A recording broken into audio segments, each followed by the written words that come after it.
내가 남자가 아니라고? 침대에서 그분의 신음이 새어나왔습니다. 저는 VIP 병동 문 앞에서 얼어붙었습니다. 문틈으로 보이는 재벌이세 남성. 이불 속 손이 움직이고 있었습니다. 이 이야기는 그날 밤보다 며칠 전으로 돌아갑니다. 제 이름은 강미연. 올해 52. 3년 전 남편을 암으로 떠나보냈고 지금은 VIP 병동의 간병인으로 일을 하고 있습니다. 반지하 월세방에서 혼자 살며 5년째 간병 일을 하고 있습니다. 대학병원부터 요양병원까지 안 가본 곳이 없었어요. 그런데 그날 그분을 만났습니다. 세상의 모든 사연과 그 깊이를 전해드립니다. 구독과 좋아요 부탁드립니다. 이것은 늦게 찾아온 금기의 사랑 이야기입니다. 52세 간병인과 48세 재벌 환자. VIP 병동에서 시작된 위험한 설렘. 하늘 같은 사연 지금 시작합니다. 그날 아침도 다르지 않았습니다. 새벽 5시 반에 눈을 떴어요. 반지하 방 작은 창문으로 사람들 발소리가 들렸습니다. 서둘러 세수하고 김밥 한 줄 먹었어요. 지하철을 2번 갈아타고 병원에 도착했습니다. 요양병원 4층에서 82세 할머니를 돌보고 있었어요. 대소변 받아내고 욕창 생기지 않게 2시간마다 자세 바꿔드리고 식사 보조하는 일. 몸은 힘들었지만 마음은 편했습니다. 누구 눈치 안 보고 제 손으로 버는 돈이었으니까요. 미연 씨, 전화 좀 받아봐요. 간호사 선생님이 저를 불렀습니다. 간병 소개소에서 온 전화였어요. 미연 씨, 급한 자리 하나 있는데요. 조건이 좀 특이해요. 어떻게요? VIP 병동이에요. 대학병원 쪽. 일당이 35만 원이래요. 귀를 의심했습니다. 일당 35만 원이라니. 보통 간병비가 하루 10만 원에서 15만 원 사이거든요. 뭐가 문제인 거예요? 환자분이 위험한 분이에요? 아니요, 재벌가 2세 분이시래요. 뇌졸중으로 재활 치료 중이시고요. 뇌졸중? 저는 잠시 생각했습니다. 뇌졸중 환자분은 처음이었어요. 하지만 일당 35만 원이라는 숫자가 머릿속을 떠나지 않았습니다. 한 달만 해도 1,000만 원이 넘는 돈. 반지하 방에서 벗어날 수 있는 돈이었어요. 할게요. 그렇게 저는 그분을 만나러 갔습니다. VIP 병동은 제가 알던 병원과는 완전히 달랐습니다. 전용 로비에 은은한 조명이 비쳤어요. 카펫이 깔려 있어서 발소리도 나지 않았습니다. 안내 데스크에서 신분증 확인하고 보안 요원이 직접 엘리베이터까지 안내해 줬어요. 8층 끝에 있는 VIP 특실. 문이 열리는 순간 저는 숨을 멈췄습니다. 병실이 아니라 호텔 객실 같았어요. 거실과 침실이 따로 있었고 창밖으로 한강이 보였습니다. 그리고 침대 위에 그분이 누워 계셨습니다. 첫인상은 지쳐 보인다는 거였어요. 얼굴이 창백하고 눈 밑에 다크서클이 짙었습니다. 하지만 이목구비가 뚜렷했어요. 어딘가 품위가 느껴지는 얼굴이었습니다. 안녕하세요. 강미연이라고 합니다. 앞으로 간병을 맡게 됐습니다. 저는 고개를 숙여 인사했습니다. 그분이 천천히 고개를 돌려 저를 바라봤어요. 앉으세요. 목소리가 낮고 차분했습니다. 저는 침대 옆 의자에 앉았어요. 전 남편은 평생 이렇게 안 했는데 결혼 10년 동안 저한테 앉으라고 한 적이 없었거든요. 하인처럼 부리기만 했지 존중은 없었습니다. 제 이름은 나강태입니다. 나이는 48이고요. 그분이 먼저 자기소개를 하셨어요. 저는 조금 놀랐습니다. 보통 재벌가 사람들은 간병인한테 말도 안 붙이거든요. 제가 왜 여기 있는지 궁금하시죠? 저는 솔직히 고개를 끄덕였습니다. 뇌졸중이요, 6개월 전에 쓰러졌어요. 반신마비까지는 아닌데 아직 혼자 걷지 못해요. 재활 치료 중이에요. 그분이 쓸쓸하게 웃었습니다. 많이 힘드시겠어요. 저는 진심으로 말했습니다. 그분이 저를 가만히 바라봤어요. 뭔가를 재는 눈빛이었습니다. 간병인 분한테 부탁이 있어요. 네, 말씀하세요. 제 상태에 대해서 밖에 말하지 말아주세요. 가족한테도요. 저는 고개를 끄덕였습니다. 그리고 하나 더요. 그분이 잠시 말을 멈췄습니다. 뭔가 말하기 어려운 것 같았어요. 제가 약 때문에 가끔 신체 반응이 있을 수 있어요. 제 의지와 상관없이요. 그거 보셔도 당황하지 말아주세요. 저는 그 말의 의미를 바로 이해하지 못했습니다. 하지만 간병 경험이 많으니까 대충 짐작은 갔어요. 걱정 마세요. 저도 이 일 오래 했습니다. 그분이 처음으로 편안하게 웃었습니다. 그 미소가 이상하게 마음에 남았어요. 쓸쓸하면서도 따뜻한 미소였습니다. 이 사람, 왜 이렇게 외로워 보이는 거지? 저도 모르게 그런 생각이 들었습니다. 그날 밤 저는 병실 간이 침대에 누웠어요. 나강태 씨는 벌써 잠드신 것 같았습니다. 규칙적인 숨소리가 들렸어요. 천장을 바라보며 생각했습니다. 일당 35만 원. 한 달이면 1,000만 원이 넘어요. 반년만 하면 반지하 방에서 벗어날 수 있을 거예요. 그렇게만 생각했습니다. 그때는요. 이 사람이 제 인생을 바꿀 줄은 몰랐어요. 52년 인생에서 처음으로 다시 여자가 될 줄은 몰랐습니다. 첫 주는 적응 기간이었습니다. 나강태 씨의 하루는 규칙적이었어요. 아침 7시에 기상해서 8시에 아침 식사를 하셨습니다. 9시부터 11시까지 재활 치료를 받으셨고 점심 식사 후 2시간 정도 휴식을 취하셨어요. 오후에 다시 물리 치료를 받고 저녁 먹고 일찍 주무셨습니다. 제가 할 일은 식사 보조, 이동 보조, 그리고 개인 위생 관리였어요. 처음엔 어색했습니다. 아무리 간병 경험이 많아도 48세의 건장한 남자분의 몸을 돌보는 건 쉽지 않았거든요. 특히 나강태 씨가 저와 또래라는 게 마음에 걸렸어요. 하지만 그분은 항상 예의 바르셨습니다. 미연 씨, 힘드시면 말씀하세요. 괜찮으시면 여기까지만 해주세요. 항상 제 입장을 먼저 생각해 주셨어요. 그래서 저도 점점 편해졌습니다. 일주일쯤 지났을 때 저는 그분에 대해 더 많이 알게 됐어요. 나강태 씨는 대기업 회장의 둘째 아들이었습니다. 여동생이 하나 있었고 계열사 하나를 맡아서 운영하고 계셨대요. 결혼은 15년 전에 하셨는데 자녀는 없었습니다. 부인분이 면회 안 오시네요. 어느 날 제가 조심스럽게 물었어요. 그분의 표정이 굳어졌습니다. 별거 중이에요. 그 한마디에 많은 것이 담겨 있었어요.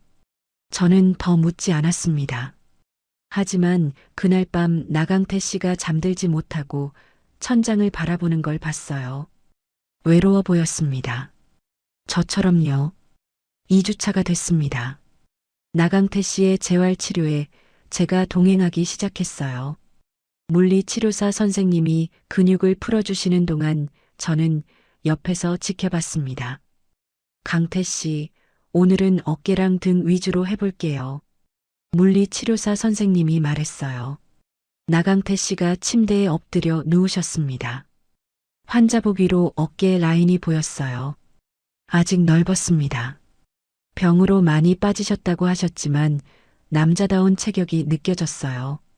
왜 자꾸 그런 걸 보게 되는 거지? 저는 시선을 돌렸습니다. 물리 치료가 끝나고 나강태 씨가 돌아 누우셨을 때였어요. 미연 씨, 물 좀 주시겠어요? 네. 저는 물컵을 가지러 갔다가 돌아왔습니다. 그리고 그 순간 저는 그것을 봤어요. 환자복 아래로 무언가가 불룩하게 솟아 있었습니다. 크기가 상당했어요. 환자복 천이 팽팽하게 당겨져 있었고 윤곽이 뚜렷하게 드러났습니다. 묵직해 보였어요. 저는 순간 눈을 돌렸습니다. 얼굴이 화끈거렸어요. 미연 씨, 나강태 씨가 저를 불렀습니다. 목소리가 떨리고 있었어요. 죄송해요. 약 부작용이에요. 제 의지가 아니에요. 그분이 정말 미안해하고 계셨어요. 저는 고개를 끄덕였습니다. 괜찮아요. 그런 거 이해해요. 하지만 괜찮지 않았습니다. 제 심장이 미친 듯이 뛰고 있었거든요. 그리고 저도 모르게 다시 그쪽으로 눈이 갔어요. 저렇게 큰 거였어?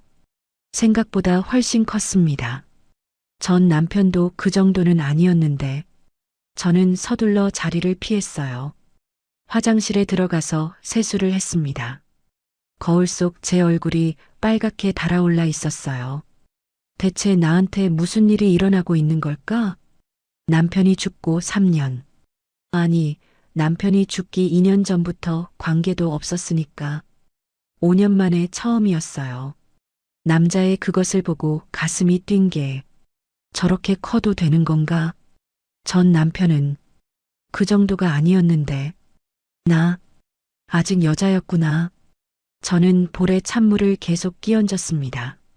하지만 가슴 두근거림은 멈추지 않았어요. 그날 이후로 저는 나강태 씨를 대하기가 어려워졌습니다. 아침에 세수 도와줄 때도 식사 보조할 때도 자꾸 그날 본 것이 떠올랐거든요.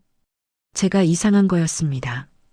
간병일을 5년이나 했으면서 남자 환자분의 그런 반응쯤은 아무렇지 않게 넘겨야 하는데 유독 나강태 씨한테만 그랬어요. 미연 씨, 오늘 컨디션 안 좋아 보여요. 어느 날 아침 나강태 씨가 저한테 물었습니다.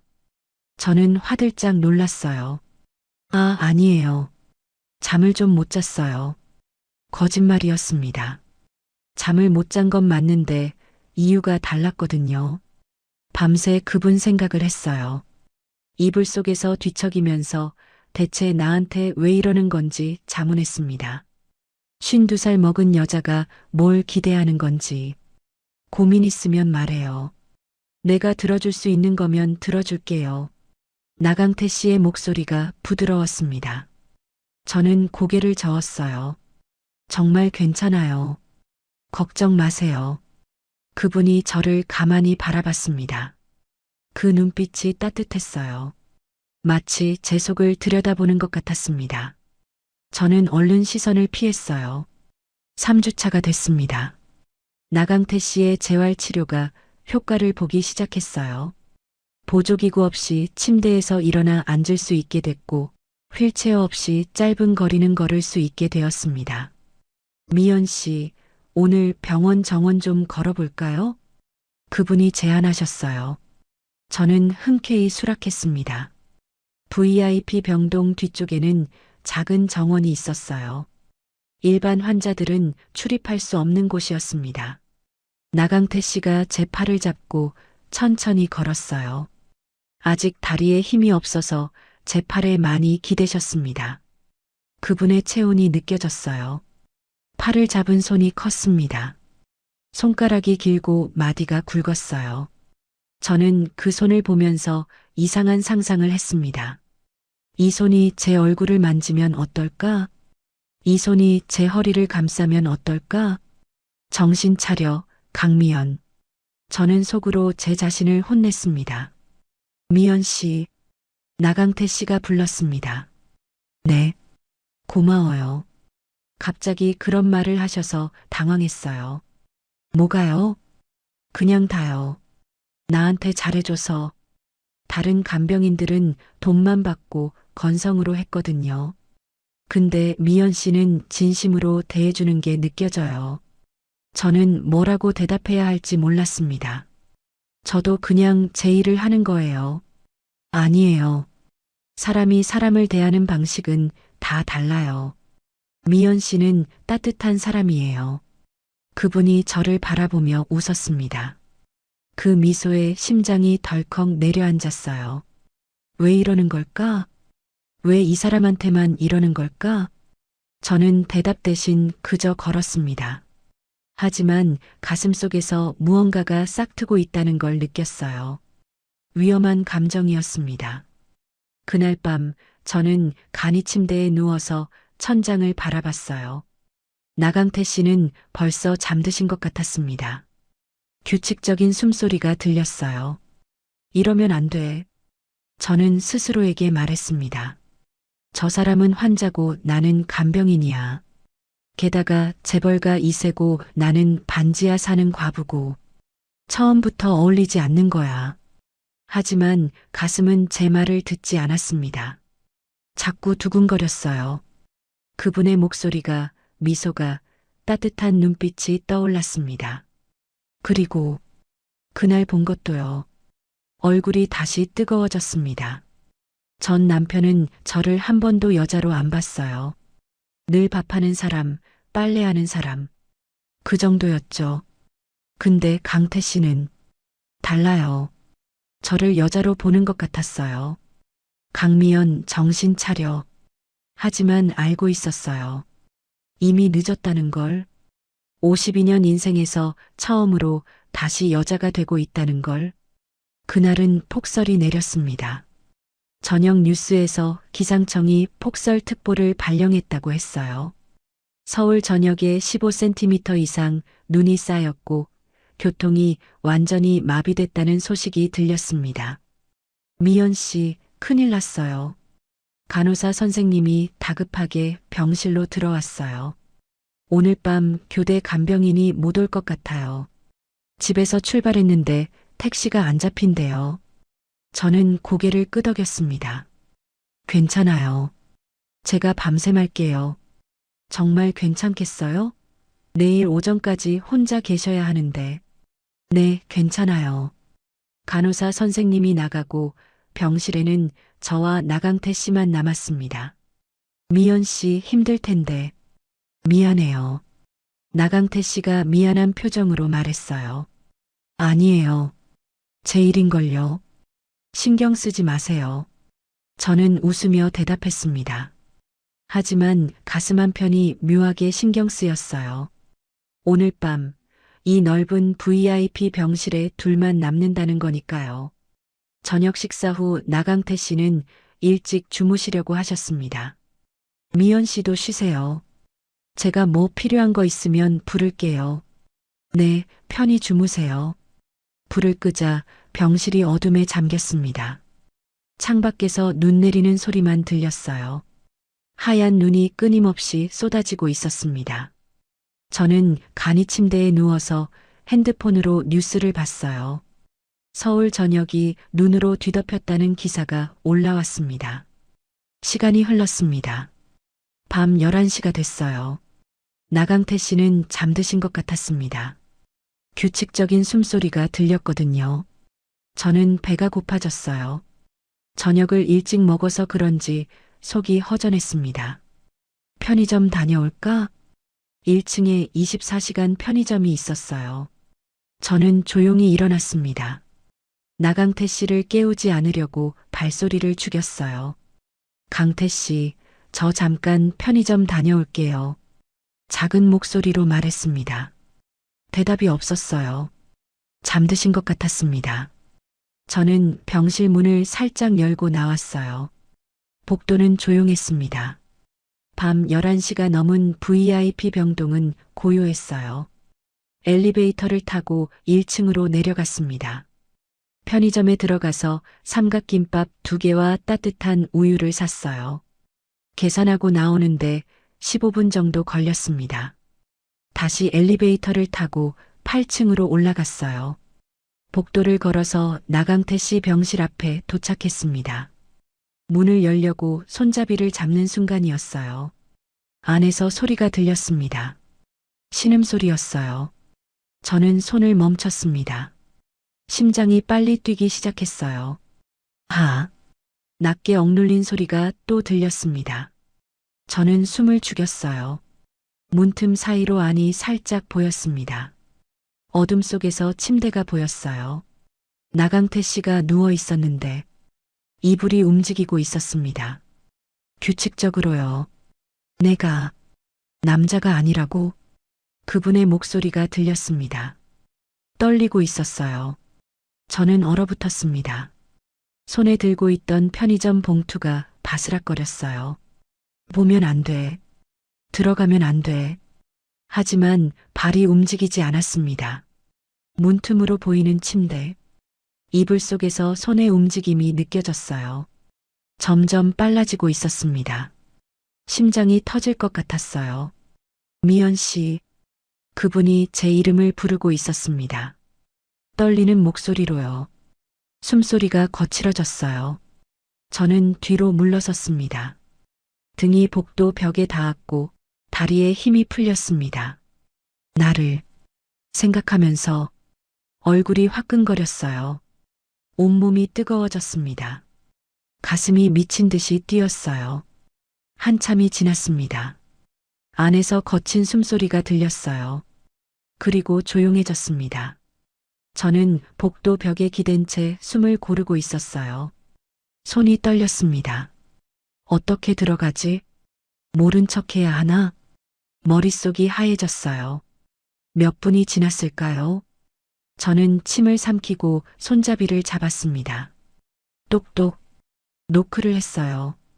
강태 씨, 저 들어가도 돼요? 일부러 크게 말했습니다. 안에서 바스락거리는 소리가 들렸어요. 급하게 움직이는 것 같았습니다. 아, 네. 들어오세요. 나강태 씨의 목소리가 떨렸어요. 저는 문을 열고 들어갔습니다. 불을 켰어요. 나강태 씨가 침대에 누워 계셨습니다.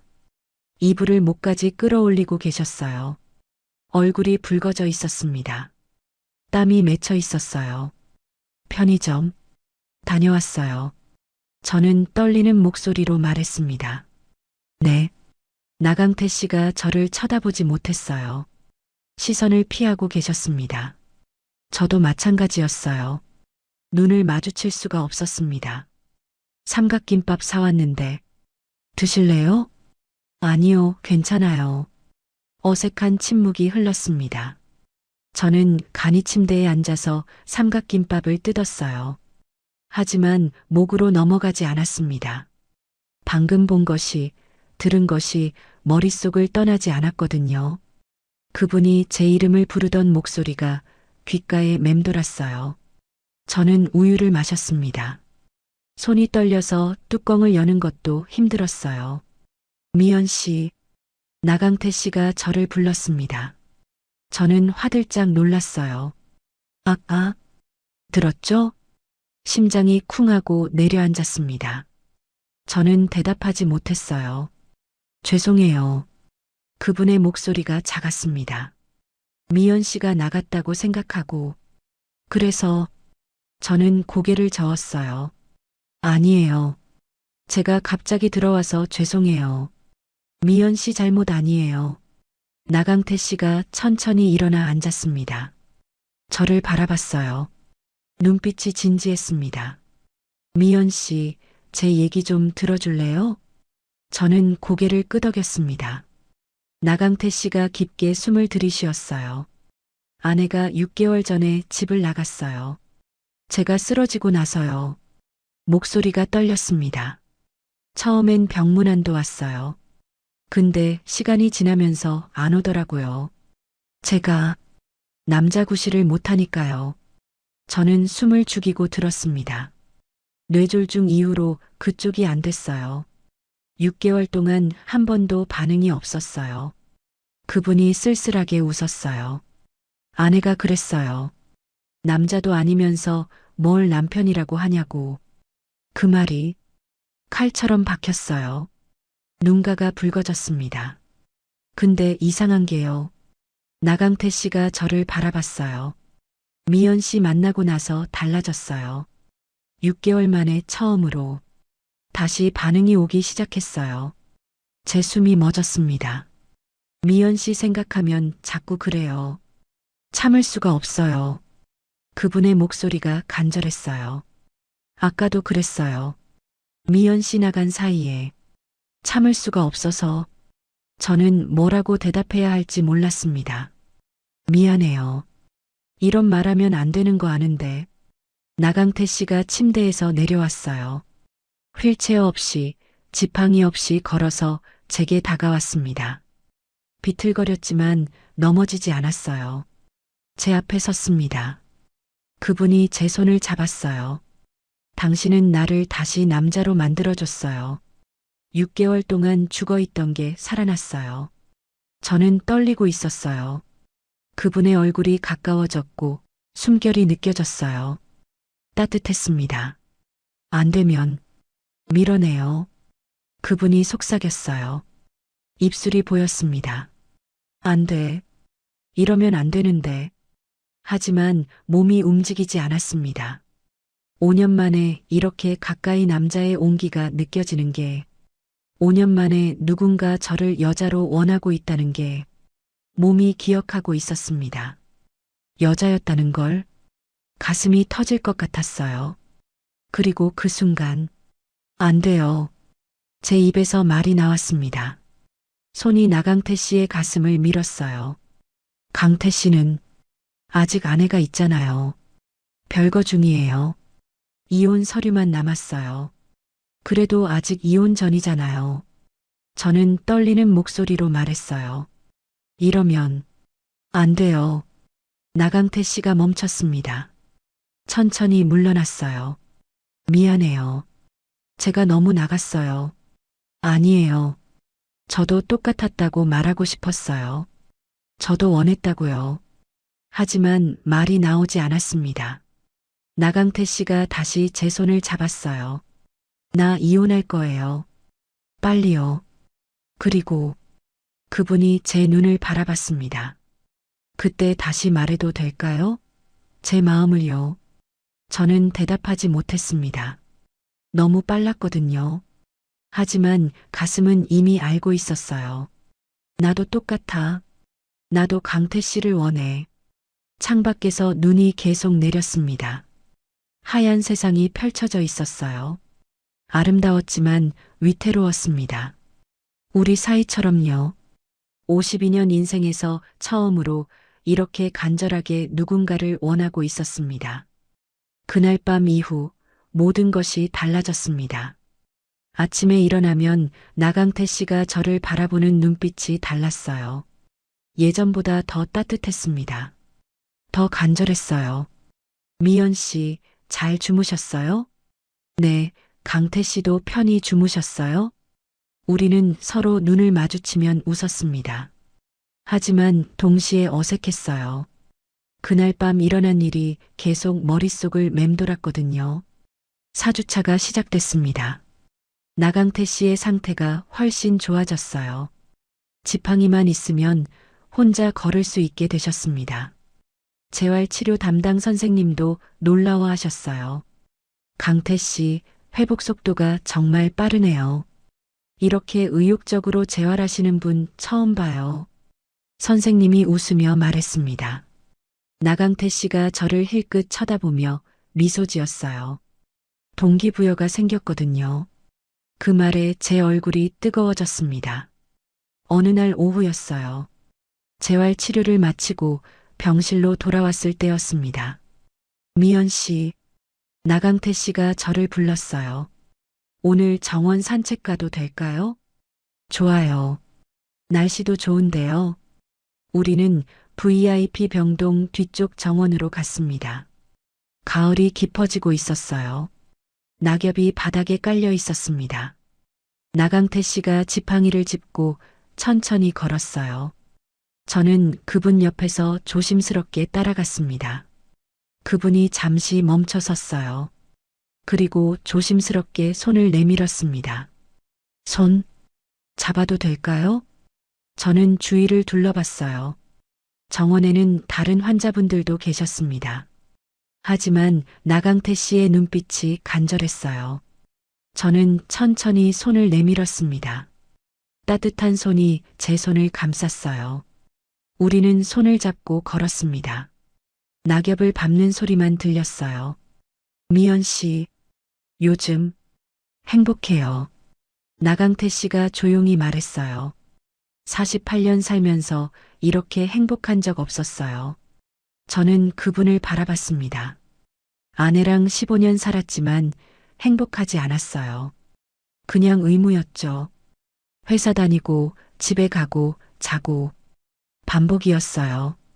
그분이 제 손을 더 꽉 잡았어요. 근데 미연 씨 만나고 나서 달라졌어요. 아침에 눈 뜰 때 설레요. 미연 씨 얼굴 볼 생각이에요. 강태 씨, 미연 씨 목소리 들으면 좋아요. 미연 씨 웃으면 저도 웃게 되고요. 그분이 멈춰 섰습니다. 저를 바라봤어요. 저 미연 씨 때문에 다시 살아난 것 같아요. 눈빛이 촉촉했습니다. 6개월 동안 죽어 있었어요. 몸도 마음도요. 근데 미연 씨가 다시 살려주셨어요.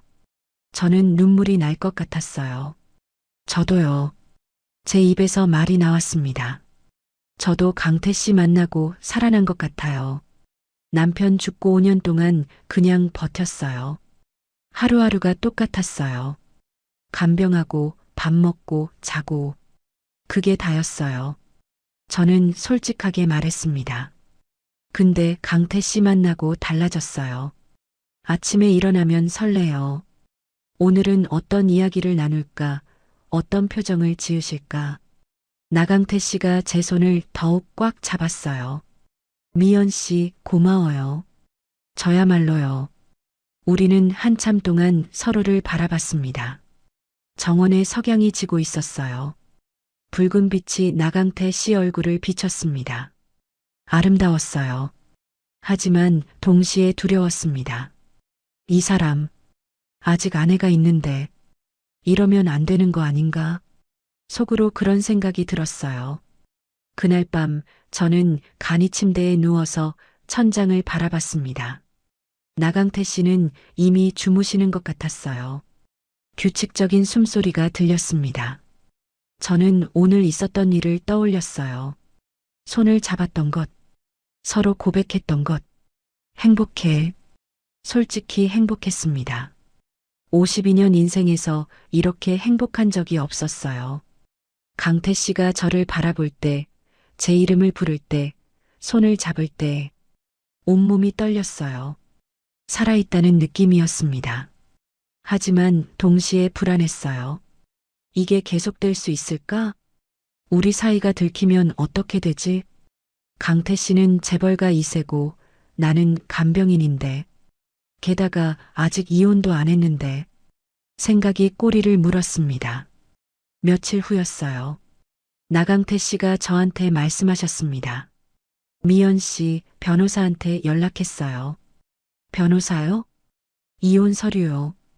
빨리 진행하자고 했어요. 그분이 진지하게 말했어요. 미연 씨 기다리게 하고 싶지 않아요. 저는 가슴이 뛰었습니다. 서두르지 않으셔도 돼요. 아니에요. 서두르고 싶어요. 나강태 씨가 제 손을 잡았어요. 하루라도 빨리 미연 씨한테 제대로 된 사람이 되고 싶어요. 그 말에 눈물이 날 뻔했어요. 하지만 동시에 무서웠습니다. 정말 이혼하면 우리 어떻게 되는 거지? 결혼할 수 있을까? 강태 씨 가족들이 허락할까? 재벌가 2세가 간병인이랑 머릿속이 복잡했어요. 미연 씨, 걱정되세요? 나강태 씨가 제 표정을 읽으신 것 같았어요. 저는 고개를 끄덕였습니다. 솔직히 무서워요. 뭐가요? 우리 사이가 들키면 어떻게 될까 싶어서요. 강태 씨 가족들이 뭐라고 하실까? 무서워요. 나강태 씨가 저를 조심스럽게 끌어안았어요. 처음으로 안겼습니다. 따뜻했어요. 그분의 심장 소리가 들렸습니다. 빠르게 뛰고 있었어요. 미연 씨, 저 믿어요. 그분이 제 귀에 속삭였어요. 제가 다 가족들 설득할게요. 미연 씨는 저만 믿으시면 돼요. 저는 그분의 품에 안겨 고개를 끄덕였습니다. 하지만 속으로는 알고 있었어요. 세상이 그렇게 쉽지 않다는 걸. 재벌가와 간병인. 그 격차를 넘는 게 얼마나 어려운지. 하지만 강태 씨 품에 안겨 있으니까 모든 게 괜찮을 것 같았어요. 착각인 줄 알면서도요. 나강태 씨가 다시 불렀습니다. 저, 미연 씨 없으면 못 살 것 같아요. 그 말에 가슴이 뛰었습니다. 저도요. 저는 작게 대답했어요. 저도 강태 씨 없으면 이제 말을 잇지 못했습니다. 나강태 씨가 저를 더 꽉 안아주셨어요. 창밖으로 가을비가 내리기 시작했습니다. 우리의 미래처럼 불확실했어요. 하지만 지금 이 순간만큼은 행복했습니다. 위태롭지만 따뜻한 행복이었어요. 이게 오래 갈 수 있을까? 아니면 금방 깨져버릴까? 불안했지만 강태 씨 품은 따뜻했습니다. 지금은 그것만으로 충분했어요. 5주차가 시작됐습니다. 나강태 씨의 이혼 서류 진행이 빨라지고 있었어요. 변호사 선생님이 병실에 2번이나 오셨습니다. 서류에 사인하는 나강태 씨를 보면서 저는 복잡한 마음이었어요. 정말 이혼하시는구나. 나 때문에. 죄책감과 기대감이 동시에 밀려왔습니다. 어느 날 오후였어요. 재활 치료를 마치고 병실로 돌아왔을 때였습니다. 미연 씨, 오늘 컨디션 어때요? 나강태 씨가 물었어요. 괜찮아요. 강태 씨는요? 저도 좋아요. 미연 씨 덕분에요. 그분이 웃으며 제 손을 잡았습니다. 요즘 우리는 자주 손을 잡았어요. 병실에 둘만 있을 때는요. 그날도 그랬습니다. 나강태 씨가 침대 가장자리에 앉아 있었고 저는 옆 의자에 앉아 있었어요. 손을 잡고 이야기를 나누고 있었습니다. 미연 씨, 이혼 서류 다음 주면 마무리될 것 같아요. 그래요? 네. 아내 측에서도 빨리 정리하고 싶대요. 위자료 합의만 남았어요. 나강태 씨가 제 손을 쓰다듬었어요.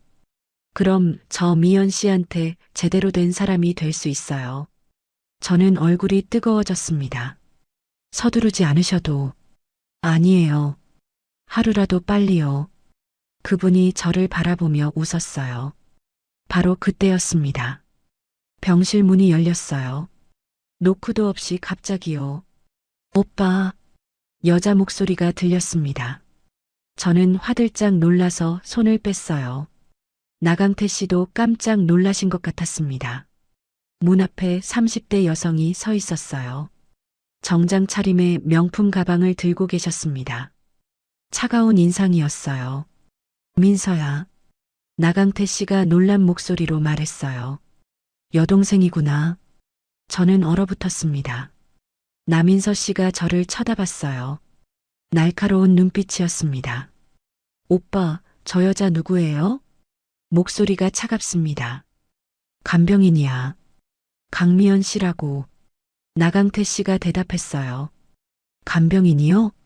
남인서 씨가 저를 위아래로 훑어봤습니다. 불쾌한 시선이었어요. 간병인이 환자랑 손을 잡아요? 심장이 쿵하고 내려앉았습니다. 봤구나. 민서야, 그게. 오빠, 제가 막 들어왔을 때 봤어요. 손잡고 계셨잖아요. 남인서 씨의 목소리가 높아졌어요. 저는 일어섰습니다. 죄송합니다. 제가 잠깐 자리 비울게요. 아니에요, 미연 씨. 안 나가셔도 돼요. 나강태 씨가 저를 붙잡으려 했어요. 하지만 저는 고개를 저었습니다. 괜찮아요.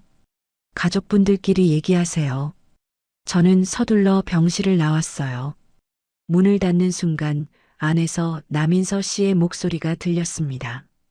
오빠, 지금 뭐 하는 거예요? 저는 복도로 나와서 벽에 기댔습니다. 다리에 힘이 풀렸어요. 들켰어. 어떡하지? 손이 떨렸습니다. 한참을 그렇게 서 있었어요. 얼마나 지났을까요? 병실 문이 열리고 남인서 씨가 나왔습니다. 저를 발견하고는 다가왔어요. 나이가 어떻게 되세요? 52입니다. 52요? 남인서 씨가 비웃듯 웃었어요. 우리 오빠가 48인데 나이도 많네요. 가슴이 아팠습니다. 간병인 일 얼마나 하셨어요? 5년 됐습니다. 5년이면 경력이 있으시네요. 그럼 아시겠네요. 간병인이 환자한테 손 떼면 안 된다는 거.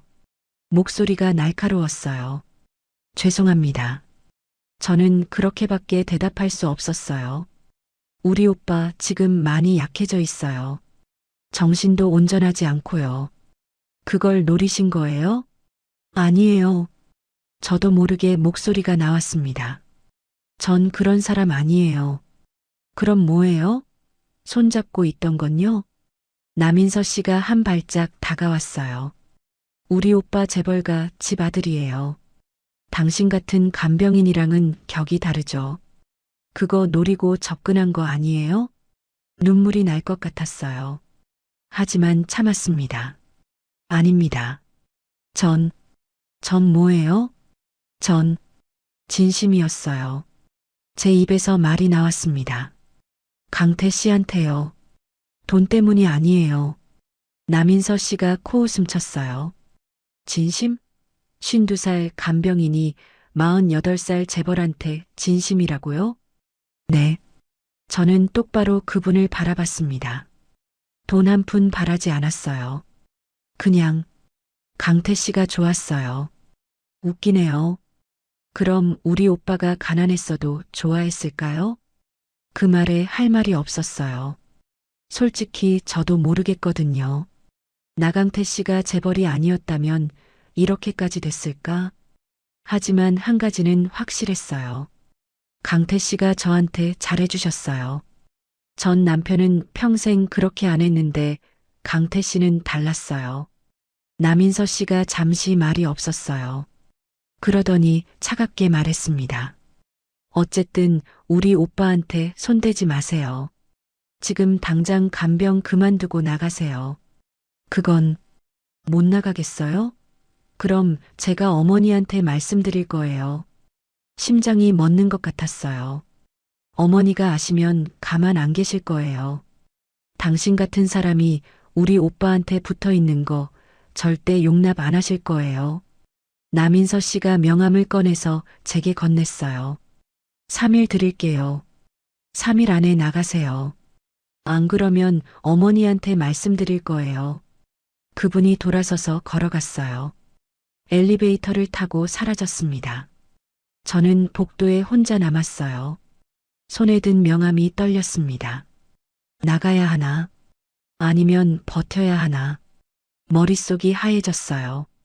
한참 후에 병실로 돌아갔습니다. 나강태 씨가 창가에 서 있었고 뒷모습이 쓸쓸해 보였습니다. 강태 씨, 저를 부르자 돌아보셨어요. 얼굴이 굳어 있었습니다. 미연 씨, 민서가 뭐라고 했어요?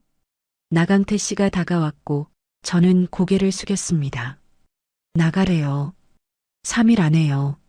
안 그러면 어머니한테 말씀드린대요. 나강태 씨가 제 어깨를 잡았어요. 미연 씨, 안 나가도 돼요. 제가 민서 설득할게요. 하지만 제 말 들어요. 미연 씨 절대 안 보내요. 그분의 목소리가 떨렸어요. 제가 다 해결할게요. 민서도 어머니도 설득할게요.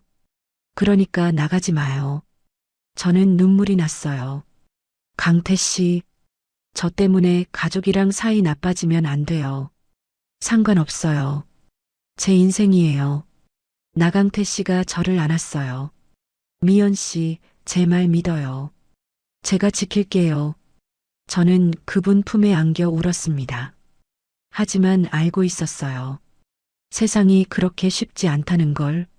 재벌가 어머니와 여동생, 그분들을 설득하는 게 얼마나 어려운지.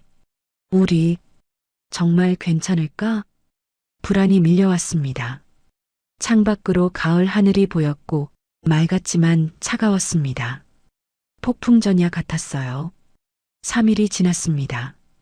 저는 떠나지 않았어요. 나강태 씨가 붙잡았거든요. 하지만 불안했습니다. 남인서 씨가 어머니한테 말씀드렸을 거라는 걸 알았거든요. 그리고 그날이 왔습니다. 오후 2시쯤이었어요. 병실 문이 열렸습니다. 노크도 없이요. 강태야. 나이 지긋하지만 힘 있는 목소리였어요. 문 앞에 70대 초반으로 보이는 여성이 서 계셨습니다. 검은색 정장에 진주 목걸이를 하고 계셨어요. 나이가 드셨지만 자세가 고닫고 기품이 느껴졌습니다. 어머니, 나강태 씨가 놀란 목소리로 말했어요. 어머니시구나. 저는 얼어붙었습니다. 어머니가 저를 쳐다봤어요. 당신이 강미연 씨예요? 네, 그렇습니다. 나가세요. 차가운 목소리였습니다. 어머니, 나강태 씨가 소리쳤어요. 민서한테 다 들었어요. 손잡고 있었다면서요? 어머니가 제 앞에 섰습니다. 우리 아들한테 무슨 짓을 한 거예요? 아무것도 안 했습니다. 아무것도 안 했다고요? 우리 아들 지금 약해져 있어요.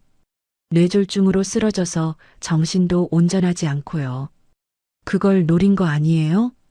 가슴이 찢어지는 것 같았어요. 어머니, 그만하세요. 나강태 씨가 일어섰습니다. 지팡이를 짚고 우리 사이에 섰어요. 미연 씨는 그런 사람 아니에요. 강태야, 정신 차려. 저 여자 나이가 52래. 너보다 4살이나 많아. 게다가 간병인이야. 격이 뭐가 중요해요? 나강태 씨의 목소리가 떨렸습니다. 어머니, 저 미연 씨랑 결혼할 겁니다. 순간 병실이 조용해졌어요. 저는 숨이 멎었습니다. 결혼? 뭐라고? 어머니도 얼어붙은 것 같았어요. 결혼한다고요. 이혼 서류 이번 주에 마무리돼요. 나강태 씨가 제 손을 잡았습니다. 내가 지금 정신이 있는 거야? 저 여자는 간병인이고 너는 아직 이혼도 안 했어. 다음 주면 이혼 서류 나와요. 그래도 안 돼. 우리 강태가 재벌가인데 간병인이랑 결혼한다고? 어머니가 소리쳤어요. 체면이 있지. 우리 가문의 먹칠하는 거야. 어머니가 저를 쳐다봤습니다. 당신 양심 있어요? 우리 아들 약한 거 보고 접근한 거잖아요. 아닙니다. 저는 고개를 들어 어머니를 바라봤어요. 저 돈 한 푼 바라지 않았습니다. 거짓말 마세요. 어머니, 제가 먼저예요. 나강태 씨가 말했습니다. 제가 미연 씨한테 먼저 손 내밀었어요. 그래도 안 돼. 평생 이렇게 정신 맑았던 적 없어요. 미연 씨 만나고 나서 제가 살아났어요. 살아났다니 무슨 소리야? 아내는 저한테 말했어요. 남자도 아니면서라고요. 뇌졸중 이후로 6개월 동안 아무 반응 없었어요. 나강태 씨의 목소리가 떨렸습니다. 근데 미연 씨 만나고 달라졌어요. 6개월 만에 처음으로 반응이 왔어요. 제가 다시 남자가 된 거예요. 저는 얼굴이 뜨거워졌습니다. 미연 씨가 저를 다시 살려줬어요. 그래서 결혼하고 싶어요. 나강태 씨가 제 손을 꽉 잡았어요. 어머니가 한참 우리를 바라보셨습니다. 한숨을 쉬셨어요. 알았어. 당신. 어머니가 저를 바라봤습니다. 얼마면 되겠어요? 네. 돈 말이에요. 얼마 주면 우리 아들 곁에서 떠나겠어요? 심장이 멎는 것 같았어요. 어머니. 나강태 씨가 소리쳤어요. 조용히 해. 어른들끼리 얘기하는 거야. 어머니가 지갑에서 수표를 꺼냈어요. 10억 줄게요. 이거 받고 떠나요. 10억?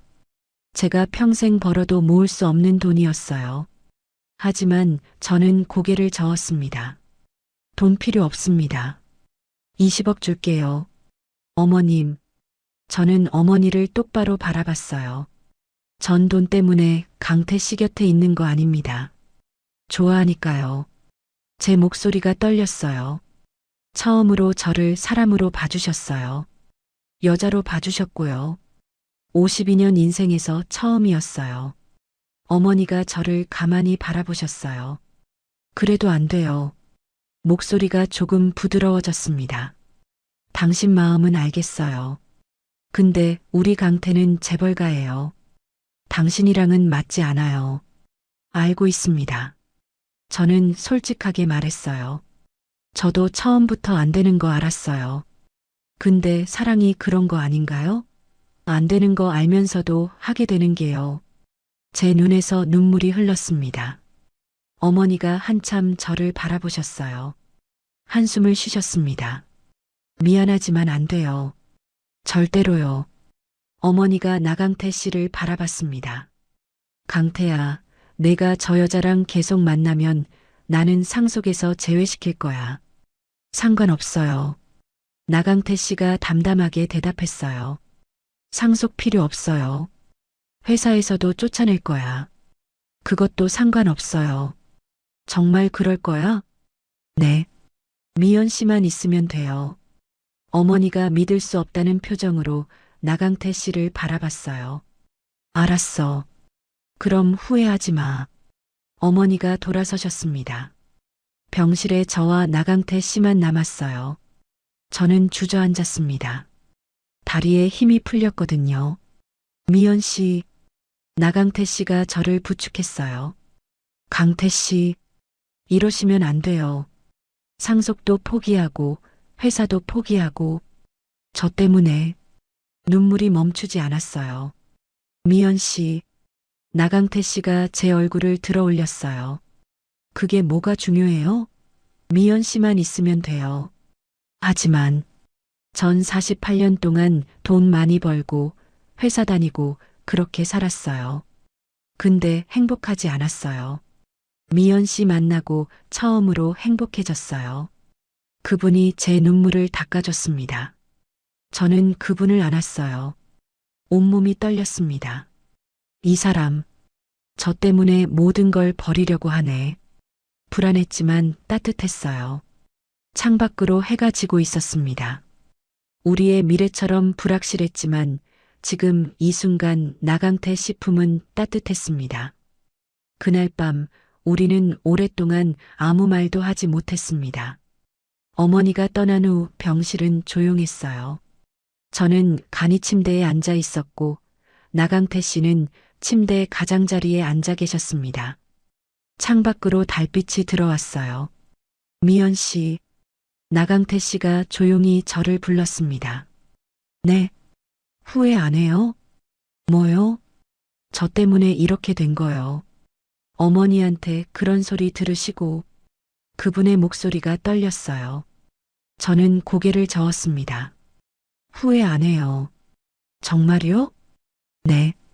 전 강태 씨를 선택했어요. 스스로요. 저는 일어나서 나강태 씨 옆에 앉았습니다. 전 52년 동안 한 번도 제 인생을 살아본 적이 없었어요. 부모님 말 듣고 남편 말 듣고 그렇게 살았어요. 손을 내밀었어요. 근데 강태 씨는 달랐어요. 저한테 선택권을 주셨어요. 그래서 제가 선택한 거예요. 나강태 씨가 제 손을 잡았습니다. 따뜻했어요. 미연 씨, 그분이 저를 바라봤습니다. 달빛 아래 눈빛이 촉촉했어요. 고마워요. 저야말로요. 우리는 한참 손을 잡고 있었습니다. 심장이 빨리 뛰었어요. 미연 씨, 네. 키스해도 될까요? 그분이 조심스럽게 물었어요. 저는 숨이 멎었습니다. 키스. 지난번엔 제가 멈췄었죠. 하지만 지금은 달랐어요. 어머니도 알고 여동생도 알았습니다. 더 이상 숨길 것도 없었어요. 저는 천천히 고개를 끄덕였습니다. 나강태 씨가 제 얼굴에 손을 댔어요. 손이 떨리고 있었습니다. 천천히 가까워졌어요. 숨결이 느껴졌고 그리고 입술이 닿았어요. 부드러웠고 따뜻했어요. 처음엔 살짝 스치듯이 닿았다가 점점 깊어졌습니다. 5년 만에 느끼는 입맞춤이었어요. 온몸이 떨렸습니다. 나강태 씨가 저를 끌어안았어요. 단단한 가슴에 제 얼굴이 묻혔습니다. 심장 소리가 들렸어요. 빠르게 뛰고 있었습니다. 미연 씨, 그분이 제 이름을 불렀어요. 떨리는 목소리였습니다. 저 못 참을 것 같아요. 귓가에 속삭임이 스쳤습니다. 뜨거웠어요. 미연 씨만 괜찮으시다면. 저는 대답 대신 그분을 안았습니다. 덕과교. 그것만으로 충분했어요. 나강태 씨가 저를 침대로 이끌었습니다. 지팡이도 없이 걸으셨어요. 조금 비틀거렸지만 넘어지지 않았습니다. 침대에 함께 누웠어요. 옆으로 누워 서로를 바라봤습니다. 달빛이 그분 얼굴을 비췄어요. 미연 씨, 정말 괜찮아요? 나강태 씨가 다시 물었습니다. 저는 고개를 끄덕였어요. 괜찮아요.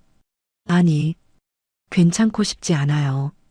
제 손이 그분 얼굴을 만졌습니다. 거친 수염이 손끝에 느껴졌어요. 나강태 씨가 다시 저를 끌어안았습니다. 온기가 전해졌어요. 5년 동안 잊고 있던 감각이었습니다. 입술이 다시 닿았고 더 깊어졌습니다. 손이 제 등을 쓰다듬었어요. 떨림이 느껴졌습니다. 저도 떨리고 있었어요. 미연 씨, 사랑해요. 그분이 속삭였습니다. 저도요. 저는 작게 대답했어요. 달빛이 점점 희미해졌습니다. 불을 끄지 않았는데 어둠이 깊어졌어요. 아니, 눈을 감았던 거였습니다. 나강태 씨의 온기만 느껴졌어요. 심장 소리, 숨소리, 떨림. 모든 게 생생했습니다. 미연 씨, 그분이 제 이름을 계속 불렀어요. 그날 밤 우리는 완전히 하나가 됐습니다. 생각했던 것처럼 강태 씨의 힘은 좋았고 모든 걸 느꼈습니다. 시간이 얼마나 지났을까요? 눈을 떴을 때 창밖이 밝아지고 있었어요. 새벽이었습니다. 저는 나강태 씨 품에 안겨 있었어요. 그분도 깨어 계셨습니다. 저를 내려다보며 웃고 있었어요. 잘 주무셨어요? 네. 얼굴이 뜨거워졌습니다. 어젯밤 일이 생생하게 떠올랐거든요. 나강태 씨가 저를 더 꽉 안아주셨어요. 다행이에요. 전 평생 이 순간 잊지 못할 것 같아요. 저도 마찬가지였어요. 52년 인생에서 가장 뜨거웠던 밤이었습니다. 미연 씨, 저랑 결혼해 주실 거죠? 나강태 씨가 물었어요. 저는 웃었습니다. 네, 결혼할게요. 약속이에요. 약속해요. 우리는 새벽 햇살 속에서 서로를 안았습니다. 창밖으로 새들이 지저귀고 있었어요. 새로운 아침이 밝아오고 있었습니다. 우리에게도 새로운 시작이 올 거라고 믿었어요. 하지만 아직 끝난 게 아니었습니다. 어머니의 반대, 세상의 시선, 신분의 격차, 넘어야 할 산이 많았어요. 그래도 괜찮았습니다. 지금 이 사람이 옆에 있으니까요. 미연 씨, 사랑해요. 저도 사랑해요, 강태 씨. 그날 밤 우리는 돌이킬 수 없는 선을 넘었습니다. 금기를 넘었고 완전히 하나가 됐어요. 이제 뒤돌아갈 수 없었습니다. 앞으로만 나아가야 했어요. 함께요. 일주일이 지났습니다. 나강태 씨의 이혼 서류가 나왔어요. 정식으로 독신이 되셨습니다. 미연 씨 봐요. 이혼 확정됐어요. 나강태 씨가 서류를 보여주셨어요. 저는 복잡한 마음으로 그 서류를 바라봤습니다. 기쁘면서도 미안했어요. 저 때문에 15년 결혼 생활이 끝난 거니까요. 미안해요, 강태 씨. 왜요? 저 때문에. 아니에요. 나강태 씨가 제 손을 잡았어요. 이 결혼은 진작에 끝났어야 했어요. 미연 씨 덕분에 용기 낸 거예요. 그로부터 2주 후 나강태 씨가 퇴원하셨습니다. 재활 치료가 거의 끝났거든요. 지팡이만 있으면 혼자 걸으실 수 있었어요. 미연 씨 같이 가요. 어디요? 제 집이요. 아니, 우리 집이요. 나강태 씨가 웃었어요. 저는 따라갔습니다. 나강태 씨가 마련한 새 집은 강남의 작은 아파트였어요. VIP 병실만큼 크지는 않았지만 따뜻했습니다. 어머니가 상속 취소하셨어요. 회사에서도 나왔고요. 나강태 씨가 담담하게 말했어요. 괜찮아요. 제가 번 돈 있으니까요. 우리 둘이 살기엔 충분해요. 저는 가슴이 아팠어요. 강태 씨, 후회 안 하세요? 후회요? 나강태 씨가 웃었습니다. 전혀요. 오히려 이제야 진짜 제 인생 사는 것 같아요. 미연 씨만 있으면 돼요. 6개월이 흘렀습니다. 우리는 조용히 결혼했어요. 구청에서 혼인신고만 하고 작은 식당에서 둘이서만 식사했습니다. 하객도 없었고 축의금도 없었어요. 하지만 행복했습니다. 미연 씨, 아니, 이제 와이프. 나강태 씨가 장난스럽게 말했어요. 우리 결혼했어요. 네, 했어요. 저는 웃었습니다. 52살의 재혼이라니. 상상도 못했던 일이었어요. 행복해요? 네, 행복해요. 나도요. 우리는 손을 잡고 한강을 걸었습니다. 가을이었어요. 낙엽이 떨어지고 있었습니다. 미연 씨, 어머니가 아직 화 풀지 않으셨대요. 나강태 씨가 조용히 말했어요. 만나주시지도 않으세요. 괜찮아요. 저는 그분 손을 꽉 잡았습니다. 언젠가는 이해해 주시겠죠. 그럴까요? 그럴 거예요. 우리가 행복한 모습 보여드리면요. 나강태 씨가 저를 바라보며 웃었어요. 미연 씨가 있어서 다행이에요. 저도요. 우리는 한강변 벤치에 앉았습니다. 해가 지고 있었어요. 붉은 노을이 아름다웠습니다. 저는 단호하게 말했어요. 52년 동안 한 번도 제대로 살아본 적 없었거든요. 근데 강태 씨 만나고 살아있다는 느낌 들어요. 나도 똑같아요. 나강태 씨가 제 어깨에 머리를 기댔어요. 48년 동안 남 눈치 보며 살았어요. 근데 이제 자유로워요. 우리는 한참 노을을 바라봤습니다. 미연 씨 사랑해요. 저도 사랑해요. 그렇게 우리는 새로운 삶을 시작했습니다. 재벌가 2세도 간병인도 아닌 그냥 남자와 여자로요. 어머니는 아직 저를 용서하지 않으셨어요. 세상 사람들도 수군거렸습니다. 하지만 괜찮았어요. 우리가 행복하니까요. 52살 간병인과 48살 재벌남. VIP 병동에서 시작된 금기의 사랑. 그 사랑은 결국 이루어졌습니다. 쉽지 않았고 앞으로도 쉽지 않겠지만 우리는 함께 걸어갈 겁니다. 손을 잡고요. 늦었지만 진짜였으니까요. 늦은 나이의 사랑. 여러분은 어떻게 생각하십니까? 금기를 넘은 사랑도 진짜 사랑일 수 있을까요? 댓글로 여러분의 이야기를 들려주세요. 끝까지 들어주셔서 감사합니다. 하늘 같은 사연이었습니다.